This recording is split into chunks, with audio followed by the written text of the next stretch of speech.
10월 22일 목요일 말씀을 나누는 자리에 오신 여러분들을 진심으로 환영하고 축복합니다. 말씀을 나누기 전에 오늘은 새생명교회를 위함시 함께 기도하고 말씀을 나누겠습니다. 사랑의 하나님 감사합니다. 우리 새생명교회를 기억하여 주시고 우리 새생명교회가 이 코로나 바이러스로 인해 어려운 가운데 있을 때 무릎을 꿇고 기도하며 이 어려움을 극복해 나갈 수 있도록 인도하여 주시니 감사를 드립니다. 우리를 더욱더 겸손한 마음으로 하나님만을 의지하며 주님께 의지하고 주님께 모든 것을 맡기고 이 어려움들을 이겨나갈 수 있도록, 그래서 이 어려움을 통하여 우리 새생명교회가 영적으로 더욱더 성장할 수 있도록 주님 인도하여 주시옵소서. 우리 어린 아이들부터 어르신들까지 우리 코로나 바이러스에 걸리지 않도록 주님께서 보호하여 주시고, 특별히 이번 주 주말부터 날씨가 많이 추워지는데 감기에도 걸리지 않도록 주님께서 인도하여 주시옵소서. 오늘 말씀을 통해서 우리들에게 깨달음을 주시고 우리에게 용기를 주셔서 우리가 실천할 수 있도록, 그래서 우리 가정이 주님 안에서 바르게 세워질 수 있도록 주님께서 인도하여 주시옵소서. 예수님의 이름으로 감사하며 기도 올려드립니다. 아멘. 오늘 하나님의 말씀은 베드로전서 3장 7절 한 절 말씀입니다. 제가 대신하여 봉독해 올리겠습니다. 남편들아, 이와 같이 지식을 따라 너희 아내와 동거하고 그를 더 연약한 그릇이요 또 생명의 은혜를 함께 이어받을 자로 알아 귀히 여기라. 이는 너의 기도가 막히지 아니하게 하려 함이라. 아멘. 이는 살아계신 하나님의 말씀입니다. 오늘은 지난주에 말씀드린 것과 같이 베드로전서 3장 1절에서 6절까지 사도 베드로가 아내들에게 남편들을 순종하라고 권면한 것에 이어 오늘의 본문 3장 7절을 통해 남편들은 아내에게 무엇을 어떻게 행해야 하는지에 대해 말해주고 있는데, 그것을 함께 나누어 보도록 하겠습니다. 나누어 보기 전에 간단하게 세 가지를 말씀드리고 좀 시작하려고 하는데요. 그 첫 번째는 제가 남편으로서 아내에게 너무나 잘하고 있기 때문에 오늘의 본문 말씀을 전하고 있는 것이 아니라는 사실을 먼저 말씀드리고 싶습니다. 그래서 이 시간 하나님께서 우리에게 전해주시는 말씀을 듣고 또 깨닫고 행동으로 옮기게 되는 이 영상을 보고 계신 모든 남자분들과 제가 되기를 간절히 기도합니다. 두 번째는 남편들은 그나마 여자분들에 비해 남편의 역할을 잘하고 있거나 하나님의 말씀을 잘 준행하고 있었기 때문에 아내들에게는 1절부터 6절이라는 6개의 긴 구절을 통해 권면을 하고 있고, 남편들에게는 그냥 달랑 이렇게 7절 한 절만을 통해 말씀을 전하는 것이 아니라는 사실을 알고 있으셔야 합니다. 지난 시간에도 말씀드렸지만 당시 초대교회의 성도의 남녀 비율이 여성이 차지하는 비율이 워낙 높았기 때문이었습니다. 대부분 여성분들이 먼저 복음을 듣고 집안에서 하나님의 자녀가 된 경우가 대부분이었기 때문에 믿는 아내들이 믿지 않는 남편들을 구원에 이를 수 있도록 돕기 위해 이렇게 사도 베드로가 더 긴 글을 통해 아내들에게 도움을 주었던 것이었을 뿐입니다. 아내들이 남편들을 순종해야 하는데 남편이 뭔가 존경받을 만큼 뛰어나고 사회적으로 지위가 높았기 때문에 남편들을 존경하라는 것이 아니고, 남편의 구원을 위해 하나님을 두려워하며 정결한 행실을 남편들에게 보여줌으로써 그들을 하나님께로 인도해야 한다는 것이었습니다. 또 이러한 선행은 2장 12절에서 하나님을 믿는 자녀들이 이방인들에게 행실을 선하게 하여 믿지 않는 그들이 우리의 선한 행동을 보고 하나님의 자녀가 되어 예수님이 오시는 날 함께 영광을 돌리게 해야 한다는 사도 베드로의 그런 권면과 동일한 그런 이유들을 가지고 있는 것입니다. 성 어거스틴은 그가 쓴 고백론에서 이렇게 자신의 어머니였던 모니카에 대해서 글을 씁니다. 어머니는 자기 남편을 주인으로 섬겼으며 남편을 주님께 인도하기 위해 할 수 있는 모든 일을 했습니다. 주님이 그로써 어머니를 아름답게 만드신 그 행동으로 아버지께 주님에 대해 말씀하신 것입니다. 마침내 어머니의 남편이 삶이 이 생에서 거의 끝나갈 무렵 어머니는 그를 주님께 인도할 수 있었습니다. 남편 파트리키우스의 구원을 위하여 모니카는 16년 동안 기도하며 자신의 외모가 아닌 내적인 영적 아름다움을 남편에게 흔들림 없이 보여줌으로써 결국 남편을 하나님의 품으로 인도할 수 있었다는 것입니다. 그렇습니다. 사도 베드로는 계속해서 말해줍니다. 말로만 하나님의 사랑을 전하지 말고 선한 행동으로 보여주라는 것입니다. 목적이 무엇입니까? 바로 믿지 않는 자들을 나와 같은 택하신 족속이요 왕 같은 제사장이요 거룩한 나라요 하나님의 소유가 된 백성으로 만들어서 어둠 가운데서 끄집어내어 예수님의 그 빛 가운데로 인도하기 위해서라는 것입니다. 그러기 위해 사회적 제도들도 잘 준행해야 하고 까다로운 주인들도 잘 섬겨야 하고 부당하게 고난을 받아도 하나님을 생각하며 슬픔을 참고 선한 행동을 했는데 오해를 받아 부당한 대우를 받게 되더라도 그 고난을 참고 견뎌내야 한다는 것입니다. 그리고 결혼을 해서 10년, 20년 또 심지어 3, 40년을 같이 살았어도 존경할 만한 이유를 찾을래야 찾을 수가 없을지라도 그럼에도 불구하고 그들의 영혼 구원을 위해 남편들을 존경하며 순종하는 모습을 보여주어야 한다는 것입니다. 여러분, 어둠 가운데 죄로 인해 괴로워하며 방황하고 있던 우리들을 위해 예수님께서는 그와 같이 부당하게 고통을 받으셨고 고난을 받으시며 십자가에서 죽으셨기 때문에 우리가 이제 하나님의 자녀가 되었다는 것을 기억해야 되겠습니다. 그래서 우리가 그것을 생각하면서 감사함으로 기쁨으로 그 일에 동참해야 한다는 것입니다. 그리고 오늘 그 일을 우리 남편들에게도 똑같이 하라고 말씀해주고 있습니다. 그런데 말씀을 깊게 들어가기 전에 알아야 할 세 번째 사실이 하나 있습니다. 그것은 이 베드로전서 3장 7절은 당시 많은 비중을 차지하지는 않았지만 그래도 복음을 들었고 예수님을 구주로 영접했던 남자 성도들에게 전하는 말씀이었다는 사실입니다. 이 베드로전서라는 이 편지를 받아서 읽을 정도였다면 당시 소아시아에서 흩어져 있던 남자 성도들 중에 하나였고 지금 그들에게 이 말씀을 권면하고 있다는 것입니다.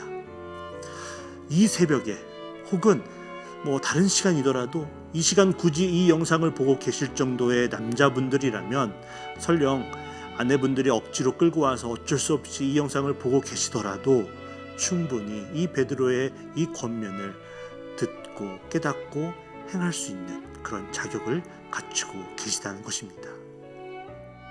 자, 7절에서 이제 그럼 사도 베드로가 남편들에게 권면하고 있는 것이 무엇인지 살펴보고자 합니다. 뭔가 글이 굉장히 길어서 여러 가지를 권면하고 있는 것처럼 보이지만 권면하는 것은 딱 한 가지입니다. 그것은 바로 아내들을 귀하게 여기라는 것입니다. 3장 1절에서 아내들에게 자기 남편에게 순종하라고 권면하는 대목에서 우리가 주목해야 하는 것이 이와 같이라는 말이라고 말씀드렸습니다. 무조건적인 순종이 아니라 앞에서 말했던 모든 내용들과 같이 순종하라는 것이었습니다.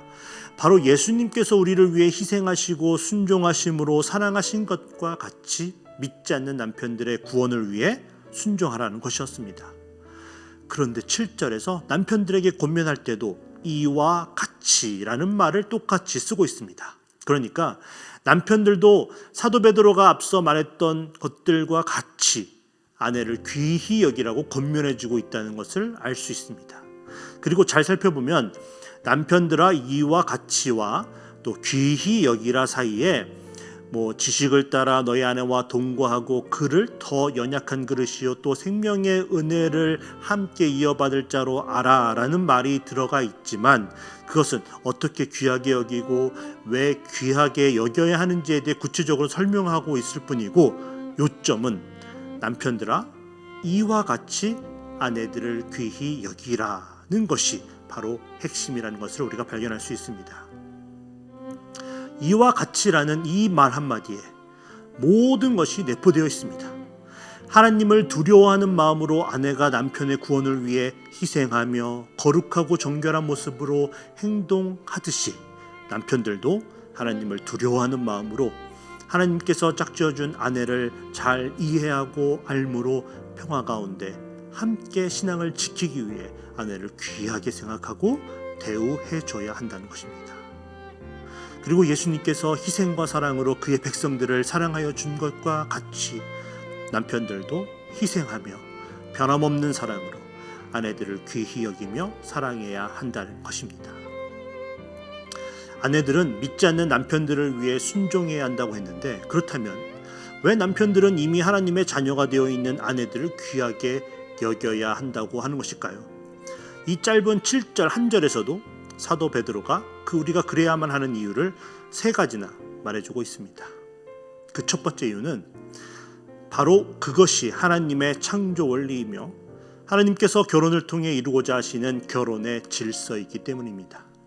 서로 각자 할 일을 하고 신경도 쓰지 않으면서 잠만 같이 자는 사이라면 그건 하나님께서 말씀하시는 부부의 관계가 아니고 그냥 동거만 하는 사이가 되는 것입니다. 7절에 보면 남편들이 지식을 따라 너의 아내와 동거해야 한다고 말해줍니다. 어떤 지식입니까? 바로 하나님께서 남자와 여자를 각각 다르게 창조하신 그 창조 원리를 이해하는 지식이 필요합니다. 그리고 하나님께서 세우신 결혼과 또 가정이라는 그 질서 안에서 남편이 어떠한 역할을 감당해야 하는지를 이해하는 그 지식이 필요합니다. 남편은 남편으로서 결혼 생활 속에서 감당해야 할 하나님께서 주신 역할이 분명히 있다는 것입니다. 그리고 그것이 바로 상대적으로 남성에 비해 육체적으로 연약한 아내들을 위해 남편들은 아내들을 귀하게 여기면서 육체적으로 힘든 일들을 대신 감당해 주어야 한다는 것입니다. 그래서 사도 베드로가 7절에서 아내들을 연약한 그릇이라고 표현해주고 있습니다. 더불어 남편들은 아내들의 필요와 어려움을 이해하는 지식이 필요하고 그 지식을 따라 아내들을 도와야 합니다. 그것이 아내를 귀하게 여기는 것입니다. 그래서 당시 사회적으로 그리고 문화적으로 남자가 여자보다 더 우월하다고 생각하고 그렇게 살고 있었지만, 그럼에도 불구하고 하나님의 질서를 아는 지식과 아내의 필요와 어려움을 아는 지식을 가지고 아내들을 귀하게 생각하며 남편들이 담당해야 할 일들을 해야 한다고 말해주고 있는 것입니다. 그것이 남편으로서 아내를 귀하게 여겨야 하는 첫 번째 이유입니다. 그리고 두 번째 이유를 이어서 이렇게 말해줍니다. 또 생명의 은혜를 함께 이어받을 자로 알아. 육체적으로는 그리고 사회적으로는 남성들이 상당히 우월한 사회였습니다. 모든 면에서 여성들은 남성들에게 뒤처지던 시대였습니다. 그런데 이제 생명의 은혜, 즉 하나님의 구원의 은혜를 받아 함께 하늘나라의 소망을 갖게 된 하나님의 자녀가 되는 동일한 특권을 아내들도 가지게 되었다는 것입니다. 다시 말씀드리지만 이 편지를 읽었을 남자들은 하나님의 자녀가 된 성도들이었습니다. 그래서 이미 자신들도 하나님께서 주시는 영생의 은총을 받아 하늘의 소망을 갖게 된 것이 얼마나 귀하고 큰 은혜라는 것을 알고 있었습니다. 우리들의 아내들도 택함 받은 족속이고 왕같은 제사장이고 거룩한 나라요 하나님의 소유가 된 동일한 천국 백성이 되었다는 것입니다. 그러니 남편들은 아내를 동등하게 생각하며 귀하게 여겨야 한다고 말해주고 있습니다. 이 영상을 보고 계신 모든 남성분들, 우리들의 아내도 예수님께서 너무나 사랑하시고 아끼셨기 때문에 그 부당한 고난을 참고 견디며 아무런 죄 없이 십자가에서 죽으심으로 하나님이 귀히 여기는 딸들이 되었다는 것을 우리들도 반드시 기억해야겠습니다. 그리고 우리들도 그의 사랑하심과 같이 우리 아내를 귀하게 여기며 사랑해야겠습니다. 이것이 바로 우리가 우리 아내를 귀하게 여겨야 하는 두 번째 이유입니다. 이제 마지막 세 번째 이유는 남편과 아내가 만나 결혼을 하고 가정을 이루게 되면 그 가족이 바로 작은 교회가 되고 그 작은 교회를 영적으로 이끌어가야 하는 막중한 임무가 가장인 남편들에게 주어진다는 것입니다. 하나님께 예배하는 교회만이 하나님의 임재 가운데 예배를 드릴 수 있는 유일한 곳이 아니라는 것입니다. 월요일부터 토요일까지는 하나님과는 전혀 상관없는 삶을 살다가 주일에만 교회에 나와서 거룩하게 하나님과 상관 있는 시간을 보내서는 안 된다는 것입니다. 항상 우리의 삶이 하나님이 원하시는 거룩하고 전결한 삶을 살아야 한다는 것입니다. 그렇기 때문에 사도 베드로가 주일에만 교회에 와서 하나님께 정성을 다해 예배를 잘 드리고 평상시에는 사회나 직장 안에서 마음대로 살아도 된다고 하지 않는 것입니다. 항상 하나님과 동행하며 하나님을 두려워하는 마음을 가지고 정결한 행실로 그리스도인답게 살아야만 믿지 않는 사람들을 하나님의 말씀으로 변화시킬 수 있다는 것입니다. 그렇습니다. 우리의 모든 삶 속에서, 우리가 있는 모든 곳에서, 그리고 우리가 어떠한 환경 속에 있더라도 하나님께 영광을 돌리는 삶을 사는 우리 모두가 되어지길 간절히 기도합니다. 그런데 우리가 명심할 것은 우리의 삶을 하나님께 드리는 가장 기본이 되는 그 시작점이, 가장 기본이 바로 가정이라는 것입니다. 우리들의 자녀들을 말씀을 따라 하나님이 원하시는 모습으로 잘 키우기 위해 가정의 영적 리더인 남편들은 아이들을 말씀으로 훈육하고 양육하며 또 그들을 위한 축복의 기도를 멈추지 말아야 합니다. 그리고 그들이 부모로부터 바른 가정의 본을 배우게 하기 위해 남편들은 아내들을 귀하게 여기고 아껴줌으로 언제나 가정을 화목하게 이끌 수 있도록 노력해야 합니다. 에베소서 5장 25절에서 사도 바울이 남편들에게 이렇게 권면합니다. 남편들아, 아내 사랑하기를 그리스도께서 교회를 사랑하시고 그 교회를 위하여 자신을 주심같이 하라고 말입니다. 남편은 하나님께서 짝지어준 아내와 그를 통해 이루게 된 가정을 교회로 생각하며 그 교회를 위하여 예수님께서 하신 것과 같이 헌신과 사랑으로 아내들을 귀하게 여길 때에 하나님께서 가정을 통해 허락하신 이 작은 교회를 건강하게 화목하게 이끌어갈 수 있다는 것입니다. 그런데 이게 쉽지가 않습니다. 가만히 살펴보면 대부분의 집안 문제들은 전부 남자들 때문에 일어납니다. 왜 그렇습니까? 남편들에게 시시때때로 유혹이 찾아오기 때문입니다. 근데 왜 유독 남편들에게 더 유혹이 찾아오는 걸까요? 남자들이 가정의 영적 리더자이기 때문입니다. 그래서 리더를 무너뜨리려고 하는 것입니다. 그런데 안타깝게도 남자들이 유혹에 쉽게 넘어집니다. 성적인 유혹에 쉽게 무너집니다. 참고 인내하지 못하고 너무나 쉽게 유혹에 넘어져 대화로 문제를 이렇게 해결하려고 하지 않고 화부터 내어 가정의 화목을 깨트려 버립니다. 그것을 잘 알고 있는 사단이 그래서 작은 교회들을 무너뜨리기 위해 틈만 생기면 가정의 영적 리더인 남자들을 공격해 오는 것입니다. 그런데 여러분들도 잘 아시겠지만 부부관계가 나빠지거나 가정에 불화가 생기게 되면 남편들은 영적으로 더욱더 메마르게 되고 그래서 하나님과의 관계가 더 멀어지게 됩니다. 그 어려움을 하나님께 나아가 기도함으로 해결해야 하는데 하나님과의 관계가 멀어지기 때문에 더 이상 무릎을 꿇지 않게 된다는 것입니다. 그럼 어떡합니까? 사단의 공격은 더욱더 무서워지고 여전히 남편들이 더 쉽게 무너져 버리는 것을 우리가 쉽게 목격하게 됩니다.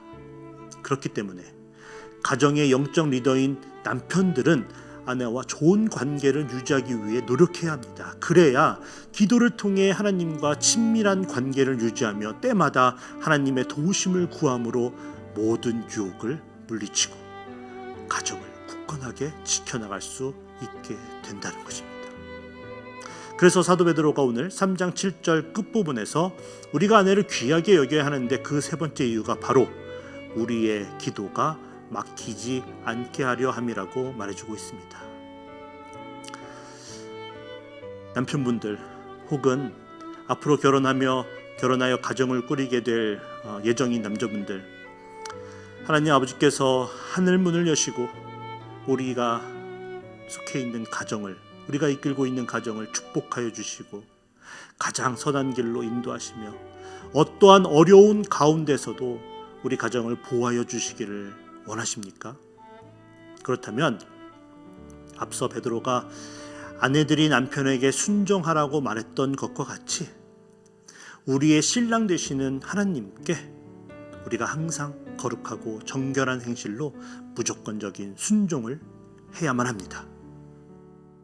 그리고 가정을 위해 기도하는 그 기도의 손을 하늘 높이 뻗으시고 어떠한 일이 있더라도 내려놓지 마시기 바랍니다.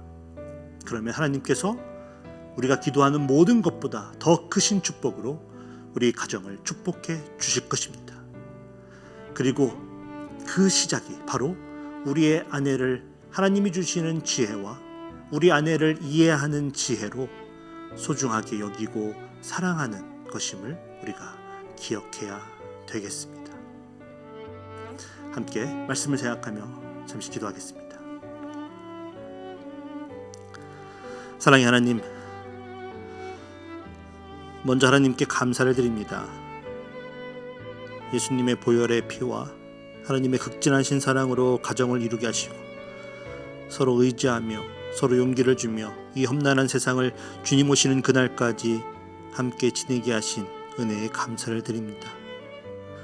하지만 우리가 부족하여 너무나 많은 실수들을 저지릅니다. 오직 하나님께 의지하고 기도하며 사랑으로 이 소중한 가정을 지키며 이끌어가야 하는데 부족하여 또 실수를 저지릅니다. 별것도 아닌 자존심이 꺾이는 게 싫어서 감싸주지 않고 누가 옳고 그른지를 따지는 실수를 저지릅니다. 가정으로부터 하나님의 사랑과 평안을 우리가 찾아야 하는데 세상 사람들과 다를 게 없이 다른 것으로부터 찾는 실수를 우리가 저지릅니다.